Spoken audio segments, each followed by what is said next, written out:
Okay, good morning. Good morning from Cairo. It's not so cold this morning, to be honest with you. I'm just getting a quick coffee from this coffee vendor that I came to yesterday. Sorry, mate. And so he's just got his little espresso machine there. And I'm going to get a double. And yes, he does use tap water, but I haven't had an issue with tap water here yet. And it will just come to me in a takeaway cup. And I am going to check, I'm not really sure exactly what I'm going to do today, but I'm definitely going to check out the Egyptian Museum of Cairo, which houses the Tutankhamun mask. Right, coffee in hand. That only cost me for a double 30 Egyptian pounds, which is a good price. I think it's sort of more a standard price, but if you go, like when I was at the Cairo Citadel yesterday, for one single espresso the guy wanted 150 pounds, which is like, I think about $5 Australian, sort of three and a quarter US. So that is the square there, as I was saying, but it is more of it's a giant roundabout basically. Sorry, I'm just trying to multitask.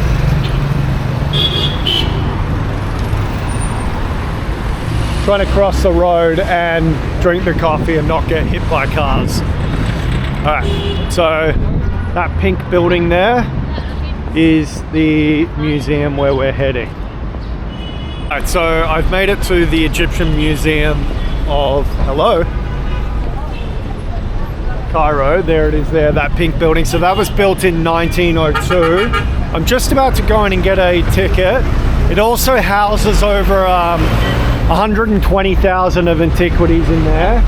And we're just going through a security checkpoint. Alright, so it's just on 9 a.m. The museum opens from 9 till 5, but from 8:30 you can purchase tickets, and then they stop selling tickets at 4 p.m. So I'm just joining this huge queue here. I'm going to see you later, guys. Take it easy. Enjoy your flight back.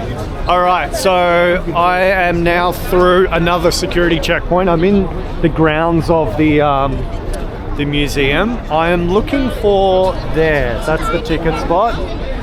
So we'll find out where the end of the queue is. I think it is here. We will go, and I'm just going to gear up and get a ticket, and then we'll head in. I'm not sure if I can film, but we'll see what the go is, and I'll tell you how much the tickets are.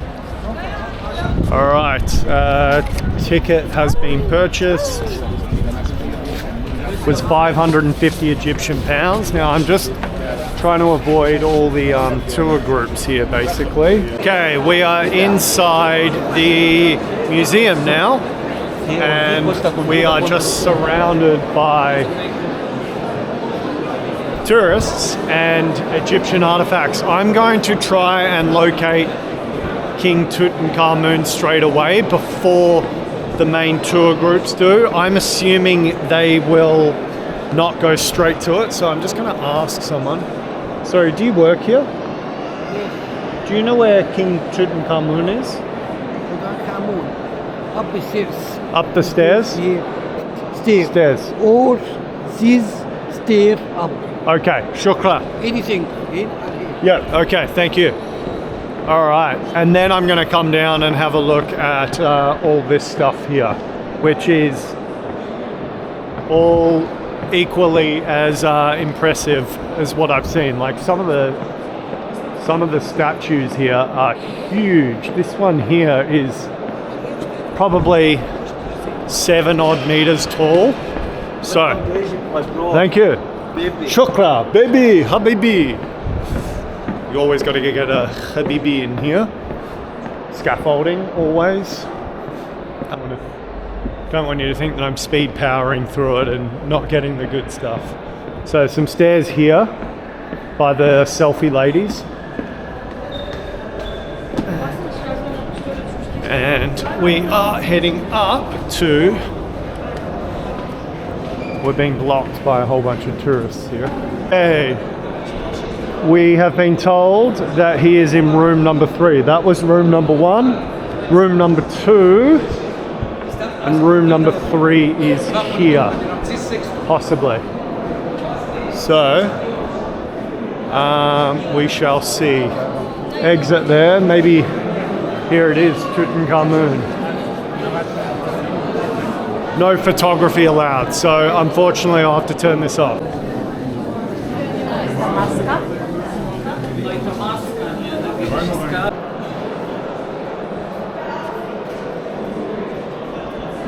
Alright, well we made it out of King Tutankhamun's exhibition, and it wasn't as crowded as what I thought, and I think that's because when I got here at 9 a.m. when it opened, usually the tour groups congregate in the lobby, they explain a few things. I just went straight for the main attraction. And yeah, so it wasn't anything like, say, the Mona Lisa, where it was like thousands of people gathered around a small thing. It was very, very beautiful. And I definitely recommend that. Alone is worth the 550 Egyptian pound entry fee, but you can film everywhere else here in the Egyptian Museum of Cairo, and there's a lot to see. Like, I've been to Egyptian exhibitions before and they don't have 1% of the things that you see here.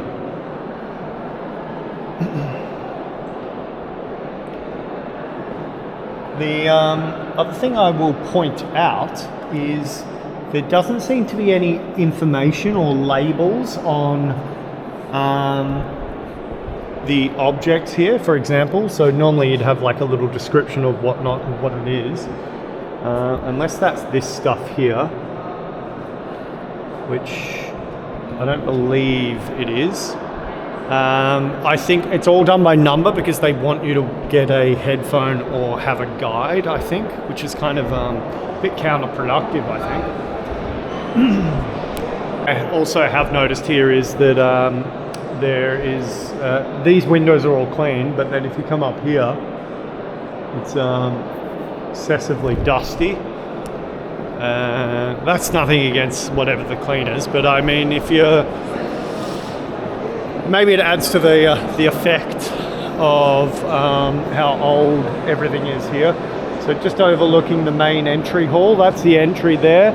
You would come through here, you go up a set of steps just there, and then go around here, and then there's another set of stairs that come up here, and then King Tutankhamun is over there in room 3.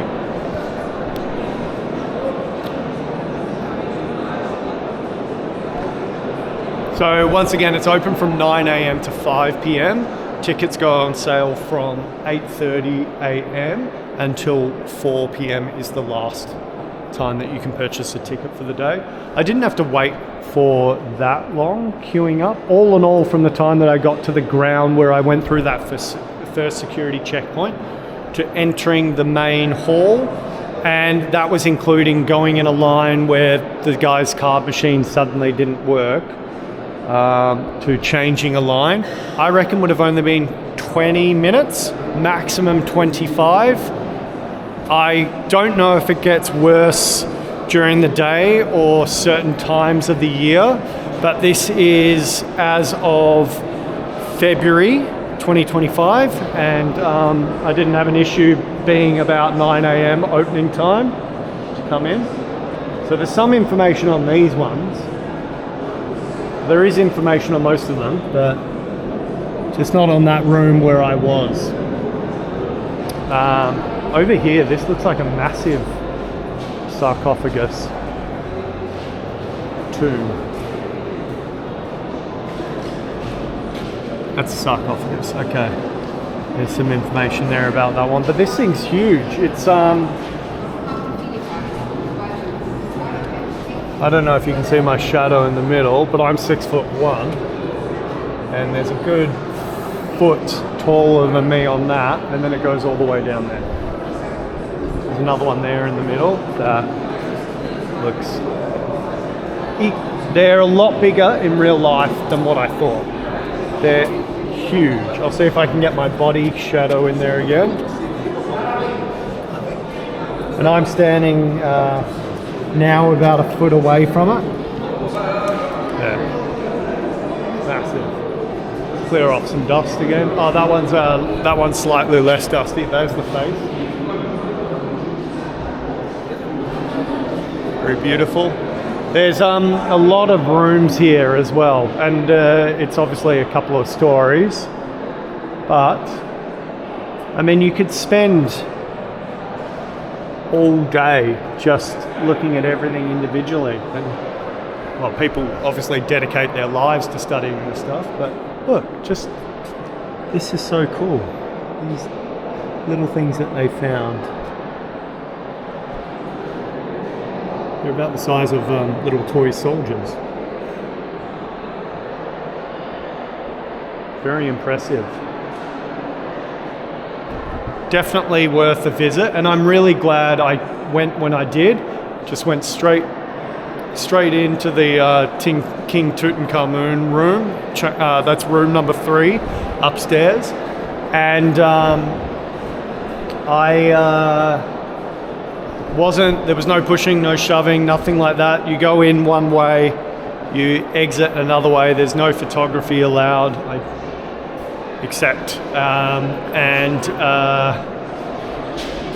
yeah, I mean, look, I was looking at it this far away, no one in front of me. It's just in a glass case, and it's incredibly beautiful to look at. Like, I kind of got lost in its eyes a little bit. I don't know if I was cursed, but oh look, there's an actual mummy. You want to jump in front? Go for it. We can both video. This is boy. That's a boy. Woman. Oh, okay. So this is a male, and that's a female. Yeah, we're following you. Man and woman, follow. Okay. Oh wow. Just kind of lit up there. It's so incredibly beautiful here. So that is Habibi and that is Habibti. Very good. Manuscripts and writing materials, but it's fantastic. I have just found a chariot here, and then an aggressive tour guide trying to elbow me out of the way. So you can see they just come in clumps, basically. Clumps of tours. So if you can find your space between the clumps of tours, then there's not much space. Then there's no problem with space. That looks like perhaps a day bed or a bed of some description. Front side of the footboard is divided into 3 panels. Okay.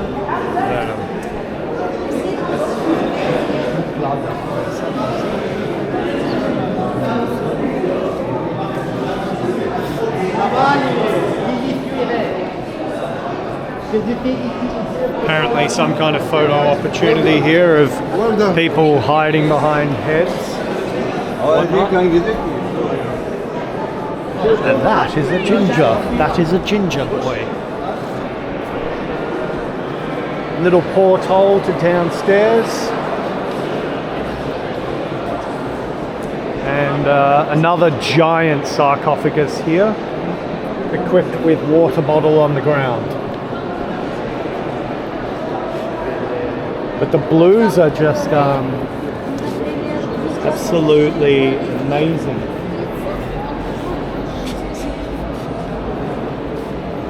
Yeah. See, I can't find any information, like a little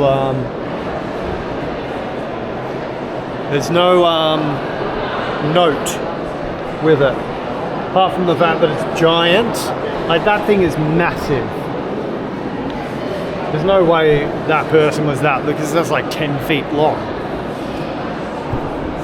peering over the second balcony there. One thing I will point out is the actual building itself, which is in neoclassical architecture, is actually stunning. I think these girls are probably doing a what do you call it? Sketching class. Like yesterday, I saw some people sketching as well when I was at Prince Muhammad Ali's palace. There we are. There's one of the security checkpoints. I think I went through 3 security checkpoints to get here, but the building is really beautiful. 1902. That's when the building was built.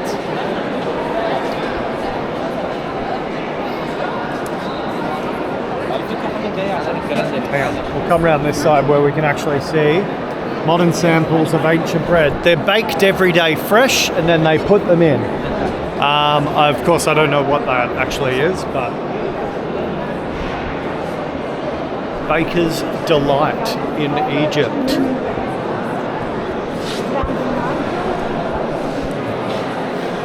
I really like these sort of mezzanine points where you can just sort of overlook. See that? If we were stuck down there trying to look at that now,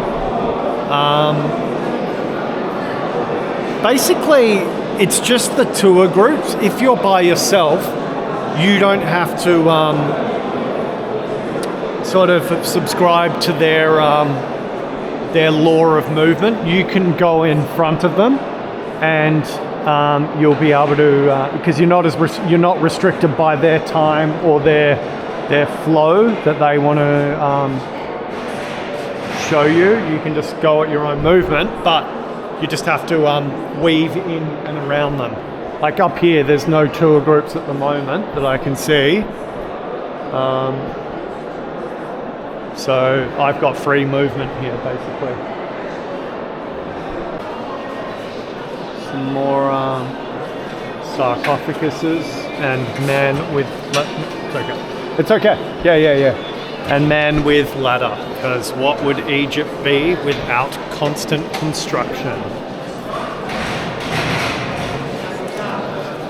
That's how you know I'm in Egypt. There's constant scaffolding and ladders everywhere you go. Otherwise, I could be anywhere else. But that's proof.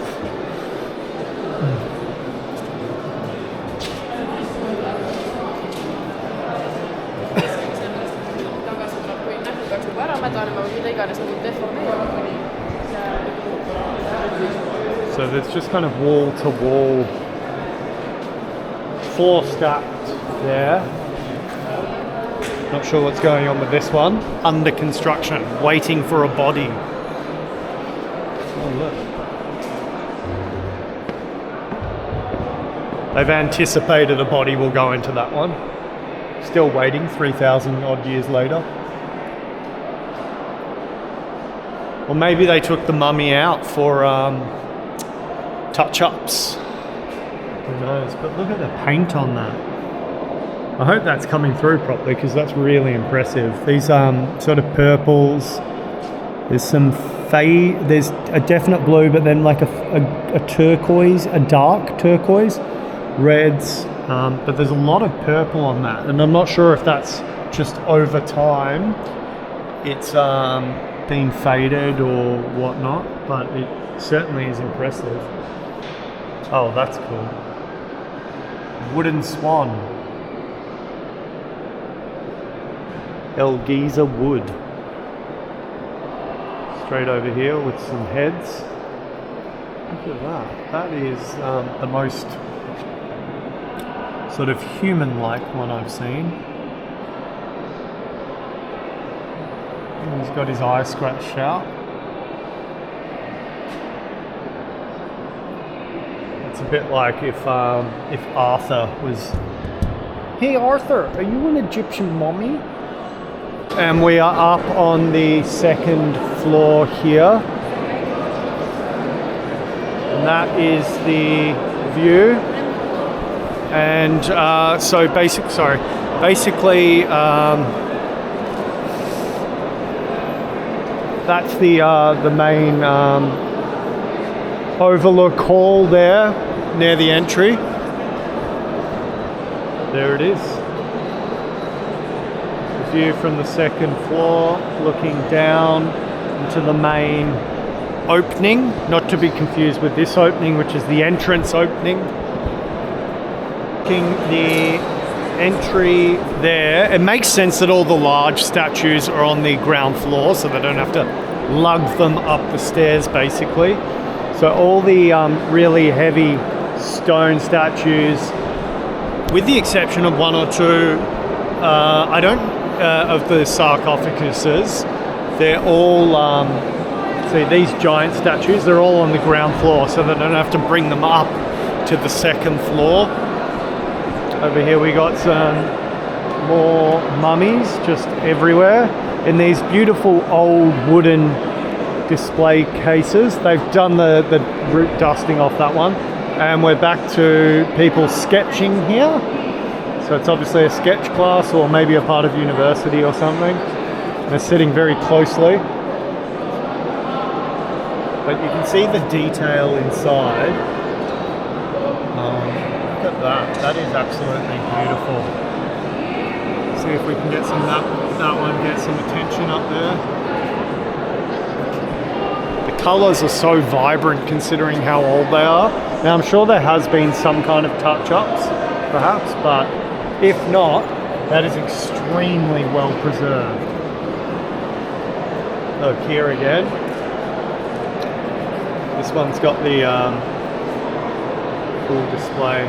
Now obviously there is light reflection, but we're coming closer. You'll see the colours there from inside. Colours on these ones, now it might just be the fact that they're lit up, but the colours on these ones are probably the most vibrant I've seen for inside the sarcophagus. That one's had its top pushed in, it seems like.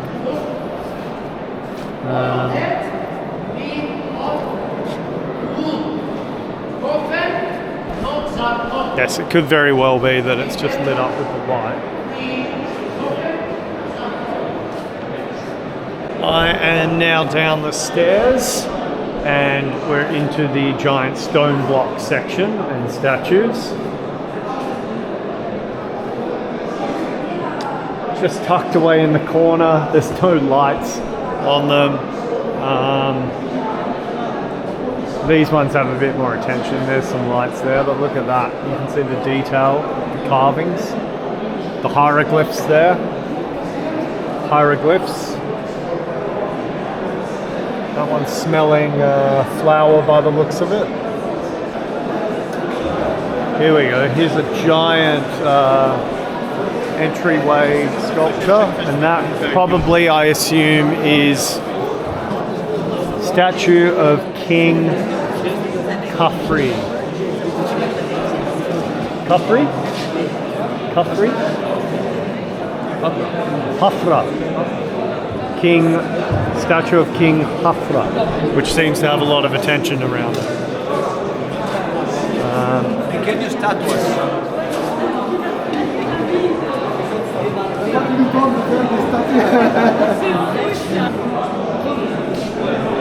It's interesting that there's no casing or anything on these. You can just touch them effectively if you wanted to.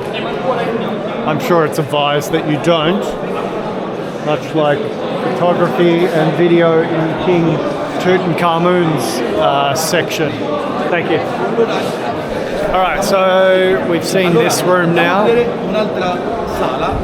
Look at that giant wand of Narcissism there. I have a small one.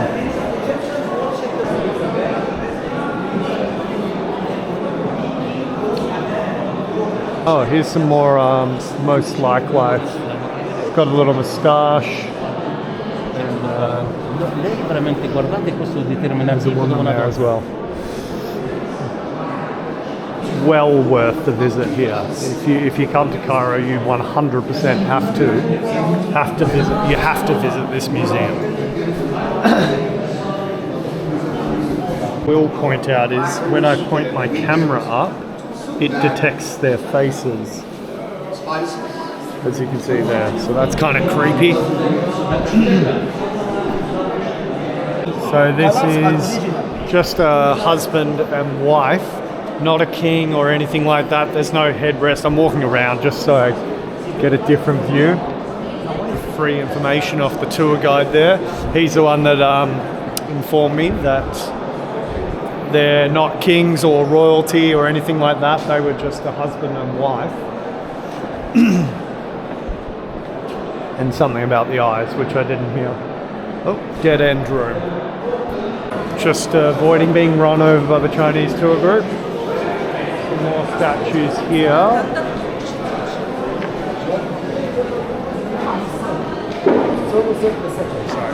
Yeah, I was trying to avoid the Chinese tour group, which was running in.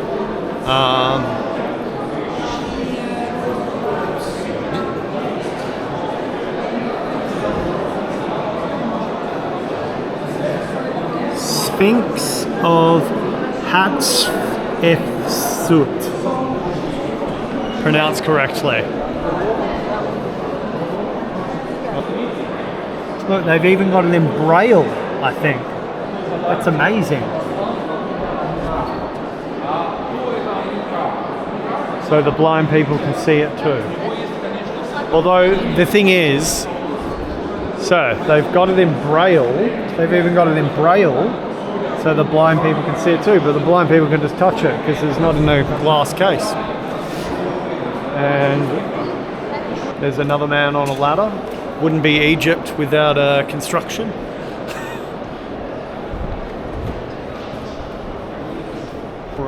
But I don't want to do sort of an hour and a half vlog of this.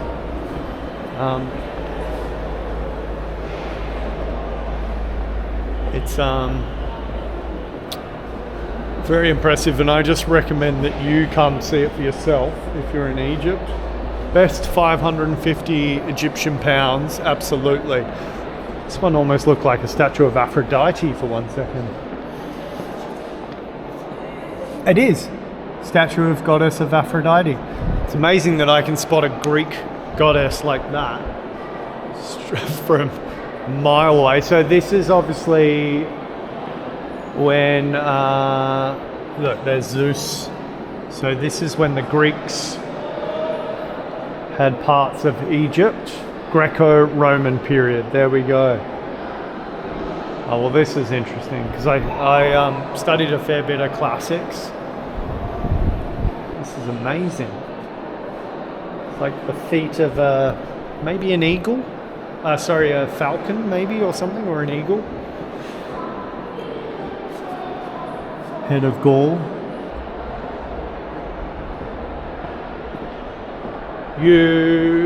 I think all in all, I probably will be spending around 2.5 hours here. I mean, if you wanted to go in great detail and this was your thing, you'd be spending 4+ hours here probably. Oh, that's very well preserved. That's beautiful. And there it is. That's when you think of a mummy, that's exactly what you think of right there. That's a mummy in all its glory, wrapped up. Huge statues either side. And giant sarcophaguses there. There's some information down there on this one.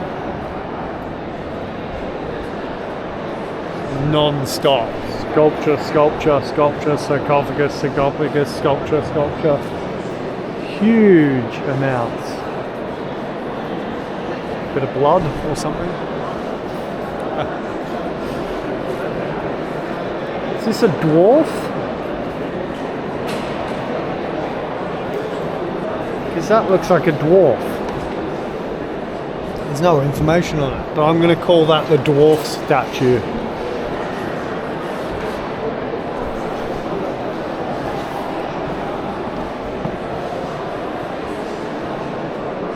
There it is. Oh, these are the other giant statues in the walkway, but the biggest statues, look, there's these ones here which are either side.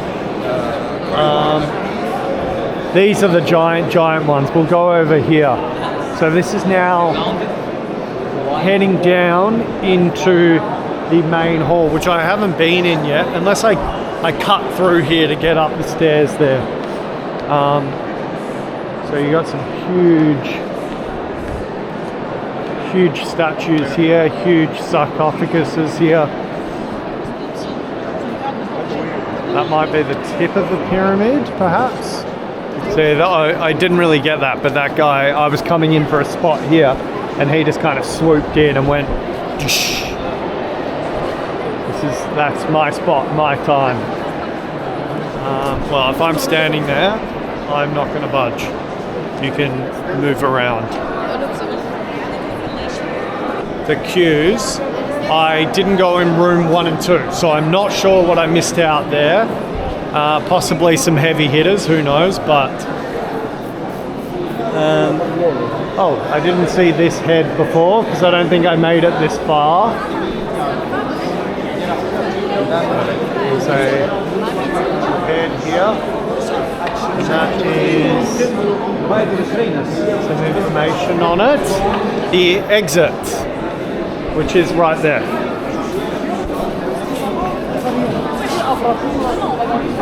When you exit, like any museum or whatnot, you exit through the gift shop. And I don't think I'm going to be buying anything here, but it'll all be overpriced. Just, I guess, souvenirs, but there are a couple of cool things. Is that a giant letter opener or something? Oh, it's just a replica of King Tut's knife. And then some cool axe. That stuff's kind of cool. But still, it's just souvenirs. Just mass-produced, it's overpriced crap that you can find on the street, basically. And there's some magnets with bottle openers, not in bell form. All right, and now we're out into some kind of makeshift market. And I could do with another coffee, I guess, but I'm not going to get one here. So a bit of a pop-up coffee and food market, it seems. And we have made it out now of the museum grounds. That guy has some kind of flower in his hand. So you can see we dodged all these tourist buses. There was 1 or 2, I think, when we got here at 9 a.m. So I definitely recommend it. Very good value for money. If you do it like I did without a guide, absolutely get here just before 9 o'clock, line up, gates will open there at 9, go in just to the right after the second security checkpoint, because there's one there, then there's one just in there. You come over here and that's where you buy your tickets. Then there's another security checkpoint inside there, so you go through 3. You have to go through another one when you exit as well. 550 Egyptian pounds, well worth it. There's no one around me, like I can't see anyone. I could go Habibi anymore.